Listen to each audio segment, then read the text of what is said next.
I'll keep it short and sweet. Questions? Well, I'm going to take advantage of this rare opportunity, even if you aren't interested. Do you plan to address the balance issues in space combat? Are there any real questions? Developer Diary 217 is dropped. In addition to that, I'm going to dive in and look at the developer Q&A session from last week. They published the transcript as part of this Developer Diary today. Let's dive in and find out what's going on. Dev Diary 217 is a little bit different to some of the previous Dev Diaries.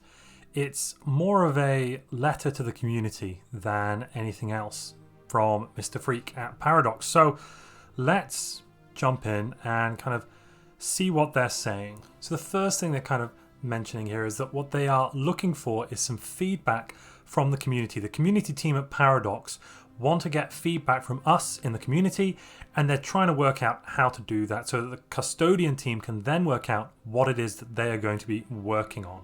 What they've ended up with is separating feedback into two categories. The first being solicited feedback and the second community feedback. But what do those two mean?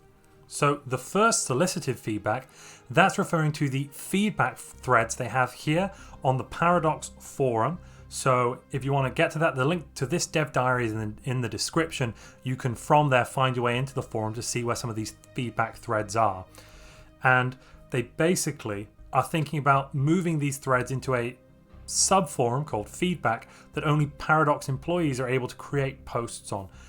That, I mean, okay, that's going to help them out in terms of being able to moderate what topics are discussed, but I think that may somewhat be missing the point. Having said that, this is what they're calling solicited, so it's only things that they already want feedback on. So from that point of view, I can see what they're trying to do here, though I would say that the whole point of feedback is to get feedback on whatever it is the community want to give feedback on. Now, importantly, they do talk about here how the time frame we need to be thinking about this kind of feedback is some number of patch cycles into the future. They've actually mentioning here that they've already fully fleshed out the LEM update. They know what's going to be in it. They're working on that and they're going to deliver it. But there's not going to be any real changes there. And on top of that, for the patch after the LEM update, which, as they're going to mention in this, is significantly smaller than the LEM update. So the second Custodians patch that's going to come out is not going to be as big as the first. But we already knew that, so that's okay, I suppose. And what they're really looking for is they're looking to post feedback threads so they can start getting ideas about what to include in the patches in the 3 patches time, so to speak, 3 or 4 patches down the line. So that's, that's around 9 months plus that we're talking about here. So that's quite a long way off. It's important they're not over-promising and under-delivering. I think that would be really damaging for them to do that, especially for the community. If we're expecting wonders and they don't do that. Having said that, I'm quietly confident that they might be delivering more than they're currently kind of intimating at, or at least I'm hopeful. So that's the first type, solicited feedback. The second type is community suggestions. Now, what are these community suggestions going to be? Well, basically, this is the first type of thing I talked about in the first part, where in this case, the community is going to be coming forwards and bringing up suggestions. Now, as they mentioned here, they got caught up in a big loop of how are we going to filter in this feedback and that sort of thing. And now what they've boiled down to is they're going to gather this feedback by using the suggestions forum, again in the Paradox forum. And in order to kind of gauge the community response, they're not quite sure the exact metric they're going to use, but they are suggesting here they're going to use upvotes, things like that, reactions, to kind of work out which suggestions are the best, which ones should be implemented and which ones should be examined. While I do think that's reasonable, you have to use the data available to you, I do kind of feel that this is going to somewhat take away from those that aren't engaging in these sorts of, in the Paradox forum, for instance. So I suppose from now on it's going to be really important as a member of the Stellaris community, if there is a change you'd like to see, or actually something you don't want to change, you're going to have to go to the Paradox community forum, the Paradox forum, and be looking through the suggestions, looking through the feedback threads, and using that to let your opinion come across to the employees at Paradox. That definitely sounds positive on the surface. We're going to have to see what they end up doing with it, of course. But, you know, I think that having community involvement is definitely a really good thing. Whilst they do need to maintain some semblance of artistic separation from the community, they need to be able to deliver things that we may not necessarily like immediately, I would say, so that they, in the end, can deliver a good something good. You know, sometimes it does take a few iterations of something being wrong before you end up with a system that people do like. Now, I think a lot of people might disagree with me on that. If you do, feel free to let me know in the comments. But overall, this sounds good to me. I'm not against the ideas presented here, but of course we're going to have to see how it performs when they implement it. And they've also stressed again the time frames involved. So they've stressed that these threads are going to be, you know, 2 to 3 patches before they'll be implemented. That's in this case, if it's going to be 3 months between patches, like they've said, that's at least 9 months plus where you're going to be discussing a suggestion to then see it implemented. However, I really like the fact that Stellaris is a live game, that we're going to be continuing to edit it and move forwards with it. I really think this is a cool model that is, in some ways, helps to keep the community alive and fresh. And now the second part of this dev diary. So a lot of you really had no idea. I've got a poll results up. A lot of you had absolutely no idea that there was a Stellaris developer Q&A a few weeks ago. It was last week on Wednesday. And they answered some questions. They rejected some questions. A lot of the questions were left unanswered. I asked a question. Unfortunately, it wasn't answered. That's okay. My question was actually something to do with neutron launchers. I just wanted to ask some questions about some balance, if there are any thoughts on looking at the weapon balance updates. But maybe I'll get the chance to ask that in some of the community forums. But let's dive in and let's check out what is in the Q&A transcript. Now, I'm going to kind of try to filter through this. If I think the question is a question where the answer is basically the dev saying, we don't know, then I'm not going to talk about it. I'm only really going to focus on the questions that the devs answer. First question, are there going to be more events? Answer, yes. We're actually going to be getting some more events coming with the LEM update. As a player that loves content, that's really cool. I always like when you get more events. Part of the issue, I think, with this, though, is that events are always hidden behind, unique events specifically, are hidden behind random numbers in the game. So some players may never see events during a few 50 to 100 hours of play, which can actually make it feel like the game is smaller than it is in terms of the scope of what can come up. But the more events we have in there, the more variety we'll have, so that sounds great to me. Next question, with the announcement of custodians, can we expect the balance and diversity of player builds to receive more attention, especially since Stellaris has a notable multiplayer scene? And the answer is yes. So apparently they're going to be looking at balance and looking at getting a bigger diversity of appropriate builds that are balanced. As someone who enjoys playing multiplayer, that's good from my point of view. Now, I know that from the role players out there, some of you are going to be quite annoyed by that. You like the fact that certain builds and certain civics and traits are massively overpowered. But I would actually like it if those are scaled down a bit and we had more variety of options. Whilst they do have to make sure, and it could be tricky, they have to make sure they don't end up in a situation where it's all the same choice. You know, we can't have this loss of power and end up where we have just everything feels bland and the same. So there does still need to be variety in scaling down the power of some of the builds. Great question here by Naismith. With Become the Crisis, there was a new win condition beyond being the last empire or score.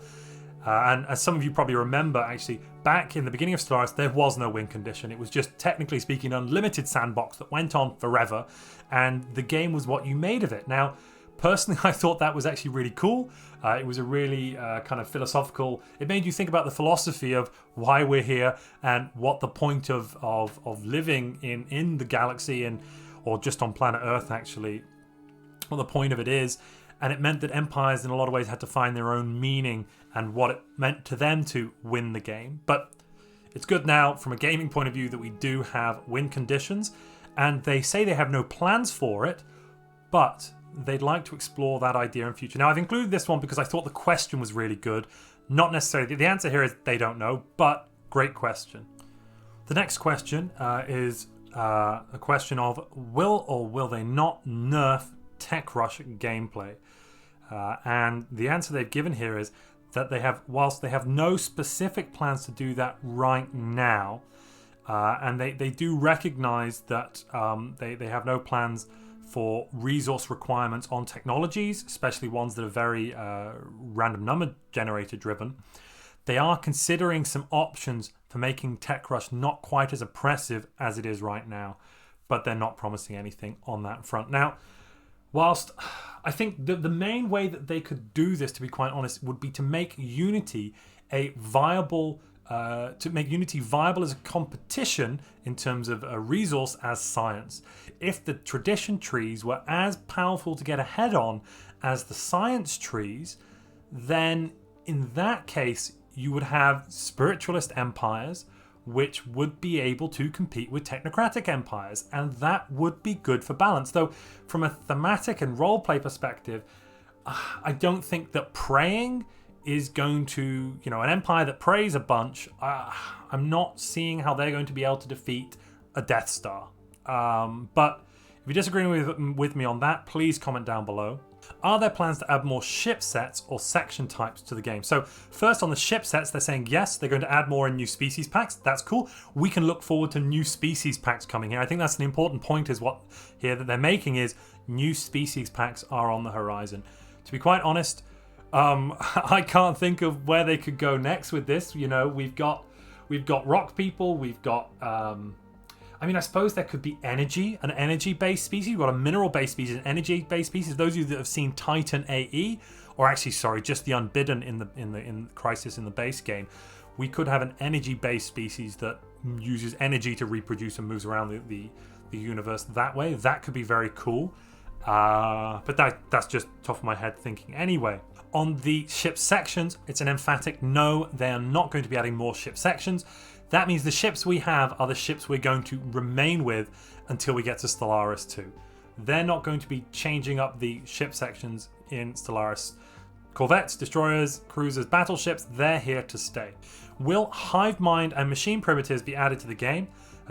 So at the moment, no, they have not planned anything for that, but they like the idea and they've added it. And this is important here. So this is a community idea that's come forward to them and they've gone, that sounds cool. We should think about implementing it. I can't see how it would be massively difficult to implement some machine or hive mind empires, because you just have to give them the traits in game. I think someone could actually mod that quite comfortably. So that would be really quite cool to have in there. Great question. So they've a question here about traditions, and they want more information on traditions. So this is a second question asked and answered by Naismith. I think I noticed here that some people got their questions, who asked questions, got repeatedly answered, whereas others didn't, which was kind of interesting to see. In this, they've basically said that they're going to go into more detail with tradition trees after the summer. But Mercantile is one that's coming. That's pretty cool. I mean, that means we're going to have a unique tradition tree for our megacorps, pretty much, which is going to buff them. Can't wait to see that. I mean, at the moment, Megacorp is great, but trade value is a little bit underpowered. And I know some of you are going to disagree with me on that because you are Megacorp fanatics, and I don't mean any offense with that, but it is underpowered. That's my opinion on it. Okay.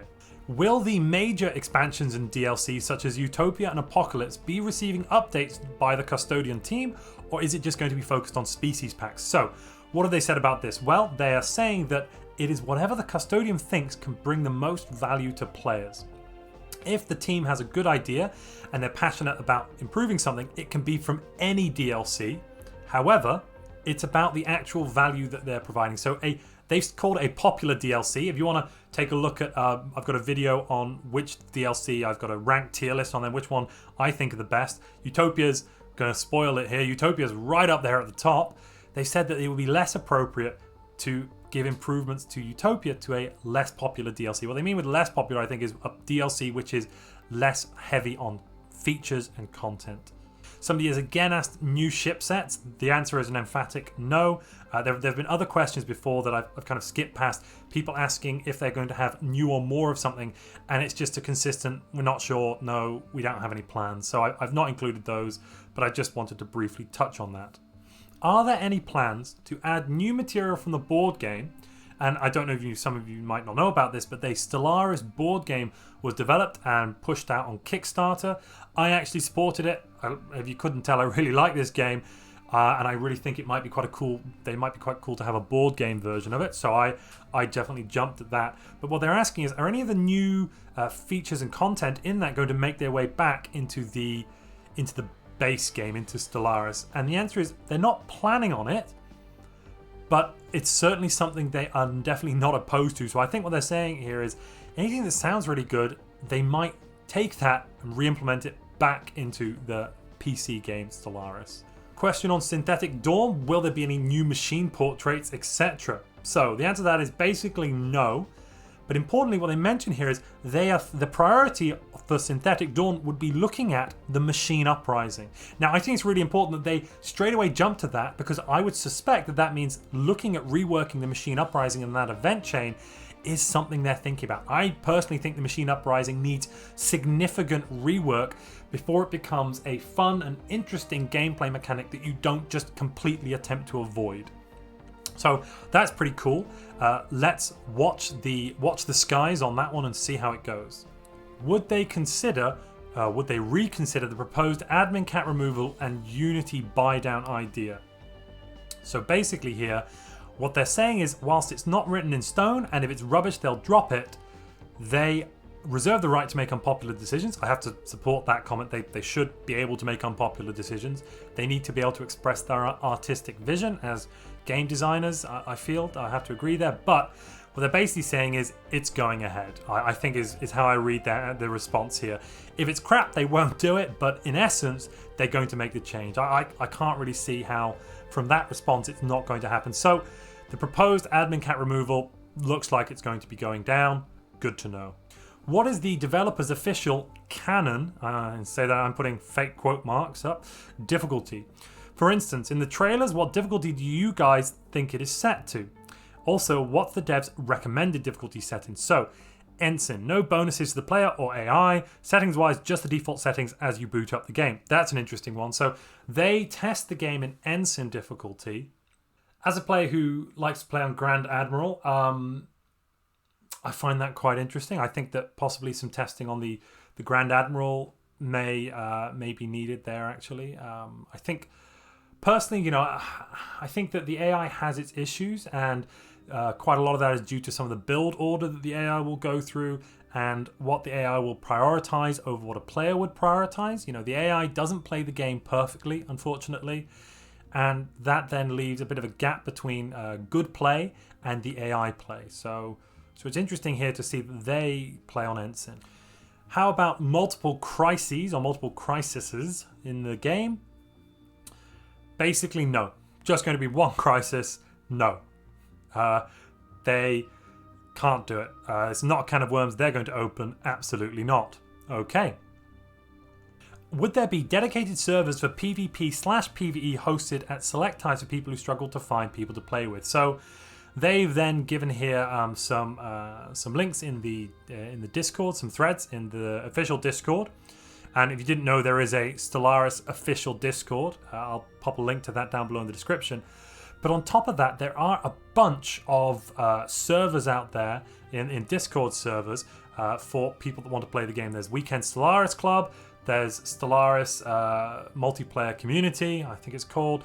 There's Legends United. There are lots and lots of multiplayer servers out there. If you're interested, leave a comment below and I will try and point you in the right direction of some online multiplayer experience. Espionage has a great base but feels a little empty at present. Are there plans to expand the number of operations available for espionage and or beef up the current ones? Great question there by Liggy. So what have they said? So they've said that it's a new system and they've expanded it through adding, they're going to expand it through adding new operations. And when they decide to work on next, they're going to consider the different types of content they have. espionage is one of the types of content that they would consider in future updates. I think that's really key. Espionage at the moment, you know, most of the operations are not worth doing. For instance, Sabotage Starbase, apart from trying it to test, I don't think I've ever actually used it in a game, whereas other operations are worth consistently doing over and over again. Steal Technology, for instance, fantastic. You should do that whenever possible. So good to see that they seem to be somewhat aware of some of the issues that exist in the espionage system and the operation system, and they're going to work towards fixing it. Are there going to be any new mid-game, end-game crises planned? So what's the answer there? The answer is no. But why is it no? It's not because they just don't want to. The answer, what they're basically saying is that the system that they have to maintain it is complicated. And what they prefer to do is work on expanding and improving the existing crises. I think that's probably quite good. Some of the crises, for instance, at the moment, the Unbidden, if you set them in, they can spawn within a few years of the end date, which is something you really have to watch out for. Is they can come in a few years after the end game or late game. I suddenly can't remember what it's called. Whereas the Praetorian will consistently come in at an average of 50 years. So there's definitely some work that needs to be done on the different crisis events chains that they have. With the new industrial districts, it is easier for the AI to build up Ecumenopolis decision conditions. Are there any plans to make the AI actually use it? That is a fantastic question by TR33. I don't think I've ever seen the AI create an Ecumenopolis. I think I've seen them restore one, maybe, but maybe I'm misremembering. But actually, that is a really good question. Why are the AI not building Ecumenopoli or Ecumenopolises? And can we make them do it? And the answer there is yes. This is going to be an upcoming team patch. That must mean they're probably working on it already. They're saying not the first one, so that means probably the second one, at least, if not the third, maybe. So, great question. The next question isn't really necessarily related to the game itself. It's more kind of surrounding the game. It's a question by ASPEC. So let's have a look at that one. It's a bit long. So Stellaris seems to be entering a new era with the team knowing exactly what the game is. Has this always been the case? Was there a period where there was a struggle on where to take the game itself? And in extension of that, has this changed from game director Henrik Martin Daniel to new game director? So this is answered by Daniel, the game director. So what's he said here? Basically, even though they've got a much better idea of what Stellaris is now, it's better defined than 5 years ago, they're still learning and they're still trying it out. Stellaris has lots of room to grow and change. I mean, from my point of view, I can both agree with that, and I really think that that's a fantastic thing to be saying, that, you know, we've still got lots of growth potential in the future. They're releasing Victoria 3 has been announced, and that's going to be out soon. I can't see Stellaris 2 being, coming around for a long while. I'm pretty sure that they might update Europa Universalis 4 next before they do Stellaris. I mean, the number of DLC strapped onto that game is now mind-boggling. But each director has things they personally like, which will influence how the game is developed. In terms of Stellaris, it's very hard to say how the game would look if Henrik was still game director. For example, from Daniel's perspective, having been on Stellaris a long time, he thinks Stellaris has had some form of natural progressions in terms of how it's evolved. And I think that's very true. When you get new people coming into a team, they have their own vision and direction, and old ideas and visions tend to fall by the wayside. And the game doesn't things, not just games, but projects don't tend to develop linearly. They tend to develop in new and kind of jagged directions. And I think that's definitely true of this game. I mean, when it first came out, I definitely could not have envisioned moving from the original system with tiles on the planet to completely throwing them away, but leaving the tile blockers around as kind of a weird vestigial limb. So that's an interesting question, interesting answer. Are there any plans to improve stability and reduce lag in the mint end game? Maybe some that can also improve consoles. Right, so they've basically responded to saying performance is a continuous point of improvement for them. They are happy with how things run right now, but are constantly optimizing. I mean, yeah, Stellaris as a game, we're now in a situation, and we're in a situation where what we are doing with our computing power to improve, we're getting more cores and more threads on our CPUs. Unfortunately, Stellaris as game architecture is unable to take advantage of that increasing diversity in core number, and because of that, it's not able to get performance boosts. So if I go from a 6-core to a 12-core machine, I'm not really going to see an improvement on the CPU side of things in Stellaris. I may see an improvement. I'm running lots of simultaneous tasks, absolutely, but Stellaris itself isn't going to be able to benefit from this multi-core, multi-threading architecture we're moving towards. Not to get, too technical for anyone here, but I think what this answer basically says is, while they'd like to improve, without fundamentally changing the game itself, moving to a Stellaris 2.0, or not 2.0, Stellaris 2, they would be unable to do this. I think that's where this answer goes. Are bureaucrats gone now when they're removing admin cap? The answer apparently is no. Bureaucrats are now going to be producing Unity, culture workers are a thing of the past, and priests or managers are just swaps of bureaucrats where applicable. So now when your empire is very large, instead of having paperwork, you have to go and ask the local vicar whether you're allowed to park your ship at Alpha Centauri station. Apparently that's, from a role-play perspective, I think that's quite strange, but let's see how it goes. Are there any plans to adjust fleet composition so players don't build anything but battleships with the best technology? Answered by Grunt's Playground. Okay, so I've done some testing on this, and whilst I haven't yet got onto the cruiser testing aspect, I mean, I've actually done quite a bit of testing. At the moment, I have a bit of an issue with my performance setup. NVIDIA GeForce Now is down, so I can't produce my footage on there, which means I'm actually struggling to produce content on my machine.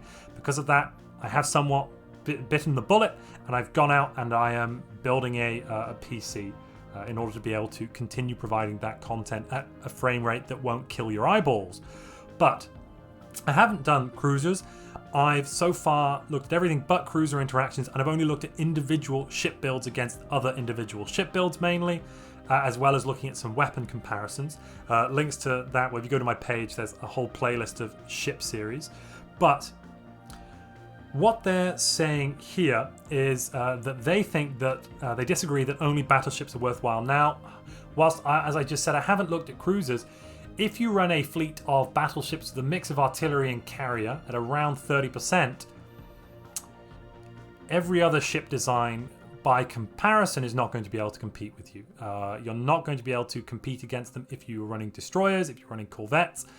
I haven't tested cruisers, but I am not expecting cruisers to blow destroyers out of the I'm not expecting cruisers to blow battleships out of the water.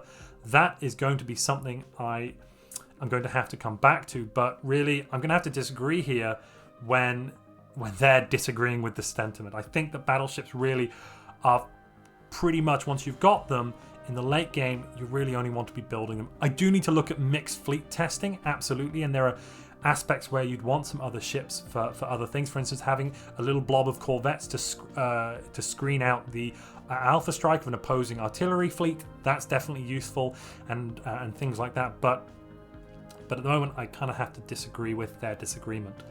So the fleet meta has become quite stale, especially destroyers and cruisers are underutilized compared to what we would like to see.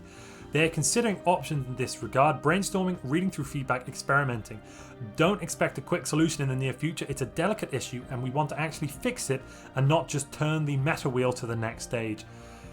So fixing the balance is what they want. That's definitely going to be difficult and complicated. Hopefully they can do it. We're going to have to see.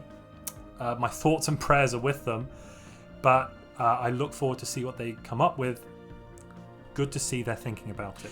Are there any plans to introduce a more proper logistic chain where resources actually have to make it to storage places, production buildings, etc.? So the answer to that one by Jojo is no.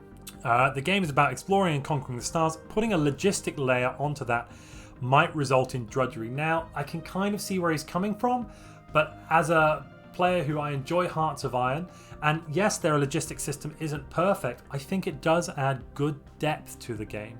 I think it adds complexity and depth where necessary. I could see how it could be useful in Stellaris, and I think that this, whilst it would be difficult for them to implement, would actually be something I'd like to see. Good question. It's a shame they're not going to do that. Are there any more megastructures in development at present? If yes, if you can talk about them, give them a hint. The answer is megastructures are cool, we know it, shall say no more by Jojo. So that's a bit of a tongue-in-cheek way of saying, well, but basically, that could be saying anything, to be quite honest. I'm hoping they're trying to hint at the fact that there's definitely megastructures in development, but what they could also be saying is, they're great, but no, we've got no plans. So it's a good answer. It's very political. We'll have to see what happens. Will machine ship set be added? I have to cover this question. It's come up like 3 or 4 times now. The answer is no, no, no. They keep saying no to it. It's interesting they keep answering that question as well. But yeah, so people have asked quite a few times, will there be a machine set? Actually, I think a machine ship set would be useful. I think it'd be cool to have. I would like that as a part of either Synthetic Dawn. It was a shame they never added it, or maybe some new DLC. But at the moment, no, and apparently we have to get on with that. Are there plans for internal politics to be expanded upon? Leaders and factions feel very uninteresting but have lots of potential. That is a fantastic question by Archon. I hope I'm pronouncing that correctly. But their answer is nothing specific. We'll see what the future holds. And they're aware that factions haven't got a lot of love. What that, I think, is saying that watch this space. So I am hoping for a DLC down the line, the next big DLC, to be all about internal politics. That's what I want to see. I want to see rebellions in my empire. I want to see my massive empire that I spent 200 years expanding out in the galaxy. The main issue for me, once I've defeated the crisis, once I've become the galactic imperium, so to speak, for instance, the main empire once I've become the Galactic Imperium, but not from the perspective of the Nemesis Galactic Imperium, sorry, I mean a single empire which is the only empire present in the galaxy, or almost the only empire, at least let's say a very big one. Suddenly, I'm getting, governorships and rebellions across my planets, and a whole new civic set, and a bunch of new tasks or events or everything to kind of deal with that. This was something that was actually hinted at and talked about in the initial development for Stellaris 5 years ago. They talked about the internal politics of your empire. They talked about sector management. In my opinion, that was something that was never fully fleshed out or looked at. Nowadays, sectors, I don't even really tend to pay any attention to them. I apply governors to them for the bonuses. That's about it. What I would love, and what I hope they're going to do, is bring something that focuses on that, where we get proper systems in place. Great question. I'm hoping to see that. Outside of a great question here by Lee, second question. Again, I've noticed some users got multiple question answers, whereas others got none. So that's something I found interesting on the, I assume there's no form of nepotism going on here, but on the choice of answers and questions. So here, outside of things recently discussed, what do you feel is the most underdeveloped area of Stellaris with the most potential? Managing and interacting with things like primitives or enclaves or other minor civilizations within your empire is relatively undeveloped, but has a lot of potential. That's pretty cool. This could again tie into an internal factions, an internal, empire DLC. Something about rebellion. It could be rebellion. That'd be a great name. Something about those sorts of aspects. It would be cool to have more events and more interaction with these sorts of things. Absolutely. Do you think tall and wide should be equally powerful, or do you think aggressive play should be more rewarding than a passive strategy? What's the response? Balancing tall versus wide is a bit of a minefield. Stellaris is a game where you need resources to expand. Getting more territory with those accompanying resources will always give you an edge. But they are looking at ways to make more passive playstyles viable. I mean, that's good. And I'd like to be able to see a time where we can return to being able to try playing tall and having a benefit rather than to playing tall, rather than just if you play tall and you go wider, you're more powerful than if you just play tall. That's the kind of issue we have with our tall playstyles at the moment. We'll have to see what that holds though. And the next question by A Spec. So, are there any plans to create community packs done in combination with modders? Cities and Surviving Mars have had similar programs, and I'd love to see some of the third-party content designers create their own pack that are official extensions of the game. Something more extensive than the Mod Jam pack. And the answer by Daniel, no current plans for multiple reasons, but the question would be, who supports it if it breaks? If they had user-generated content that was paid for, what happens when someone stops working on it? The modding situation, they believe, works well as it is at present, but it's a question that keeps coming up and apparently continually is reconsidered. So I think the answer here is no. No A-Spec, we're not doing that. Generally how I read that question. How does one program an opinion modifier into the game? They seem rather complicated and clearly I'm missing something. Asked by Ben the Fox. Caligula has said, if you're looking for help, please go to this Discord, this modding Discord for Stellaris, and post in the hashtag beginners help or hashtag mod making discussion.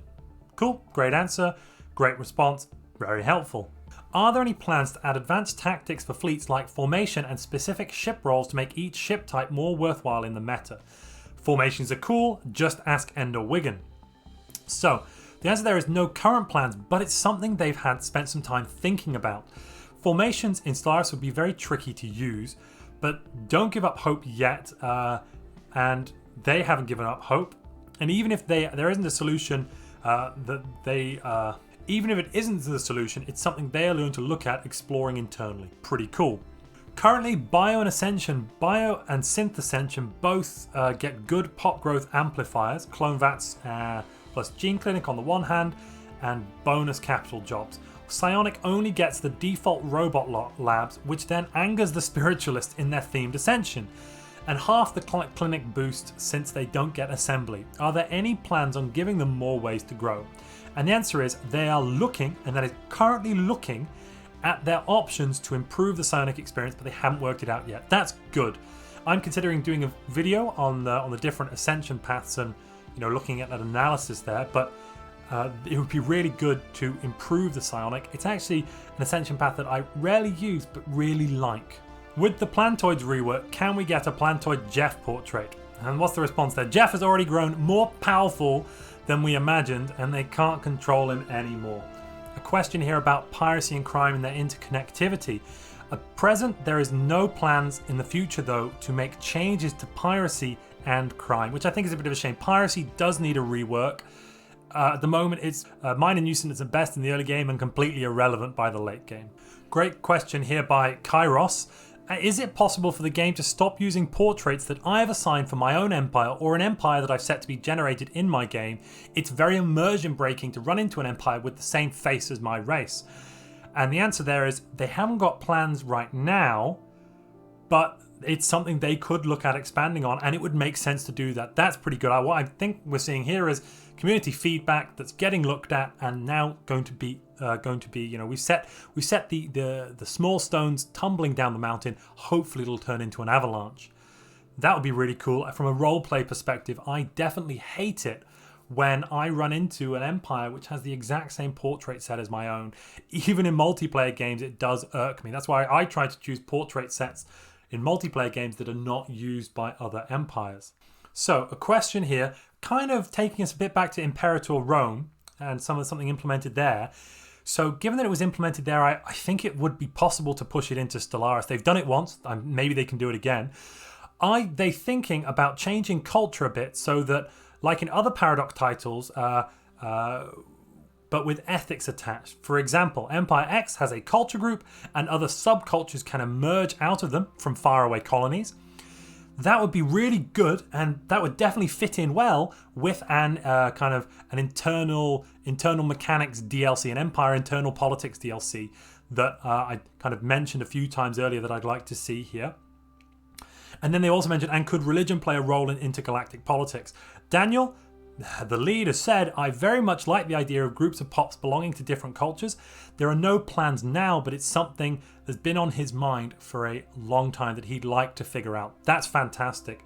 I mean, I've got my fingers crossed for this DLC to be the next one we get for a featured DLC. So probably not the next one. We're probably looking at another content pack and maybe a story pack before, but maybe in a year's time, that's what we'll be looking at getting. My fingers are crossed.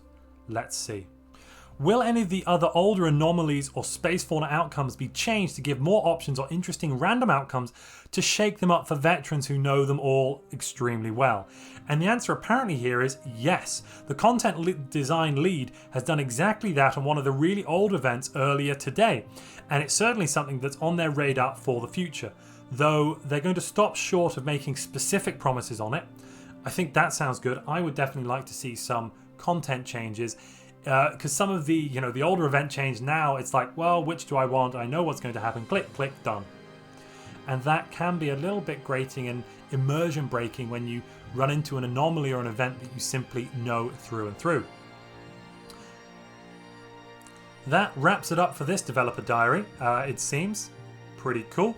So what does that mean though for the rest of us? Well, that means they're not going to be bringing another developer diary till August, until the first few weeks of August in Scandinavia.